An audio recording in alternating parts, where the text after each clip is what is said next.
एक बार एक बहुत बड़े वैज्ञानिक नाविक के साथ नौका विहार कर रहे थे।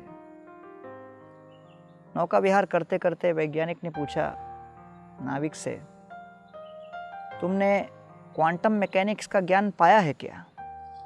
तो बोले, नहीं सरकार, हमने तो इसकी शिक्षा नहीं ली। तो इसको सुनकर वैज्ञानिक कहते हैं 30% आपका जीवन बर्बाद हो गया। फिर कुछ दूर गए, फिर वैज्ञानिक ने प्रश्न किया, आपको बायोटेक्नोलॉजी का ज्ञान है क्या? इसकी बात सुनकर उन्होंने कहा, नहीं जी, मैं तो अनपढ़ हूँ, नहीं जानता क्या है।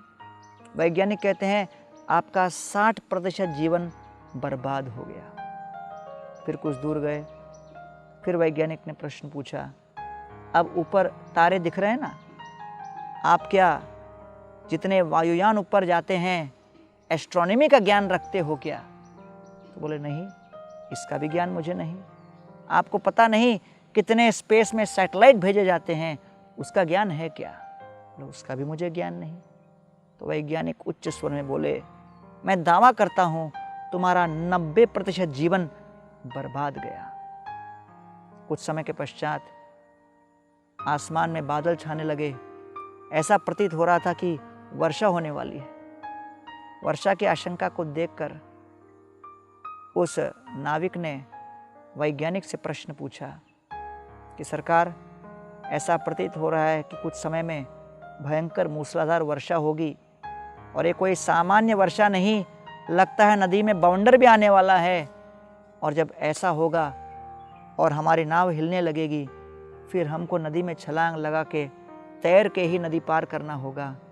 मेरा आपसे यही प्रश्न है कि हर प्रकार की शिक्षा आपने पाया, लेकिन क्या ऐसे तूफानी अवस्था में आपको नदी में तैरना आता है क्या?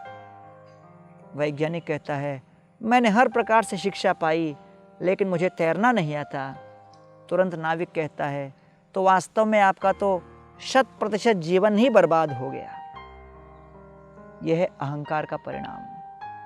यस्त्वया मंदभाग्योक्तो मदन्यो जगदीश्वर, क्वासौ यदि स सर्वत्र कस्मात् स्तंभेन दृश्यते।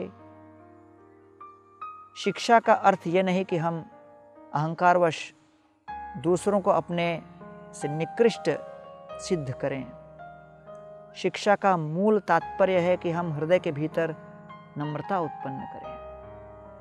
हिरण्यकशिपु के जीवन में सबसे बड़ी चुनौती थी कि प्रहलाद, उसका पुत्र, उनको स्वामी के रूप में, ईश्वर के रूप में स्वीकार नहीं कर रहे थे। और प्रहलाद ने सभी असुरों के समक्ष ये दावा किया कि हिरण्यकशिपु तुमसे श्रेष्ठ, तुमसे अधिक बलवान, शक्तिशाली, सामर्थ्यवान एक भगवान है जिनका नाम है विष्णु।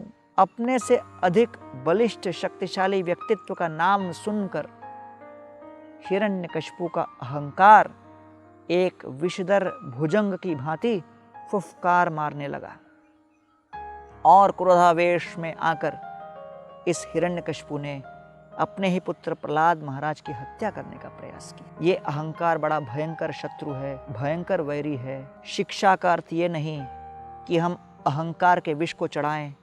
शिक्षा का अर्थ है कि वास्तविक शिक्षा के अमृत से हम अहंकार के विष को दूर करें और नम्रता के बीज को अपने हृदय के धरती पर बो डालें, जिससे कि प्रेम के मीठे पके फल हम आस्वादन कर सकें।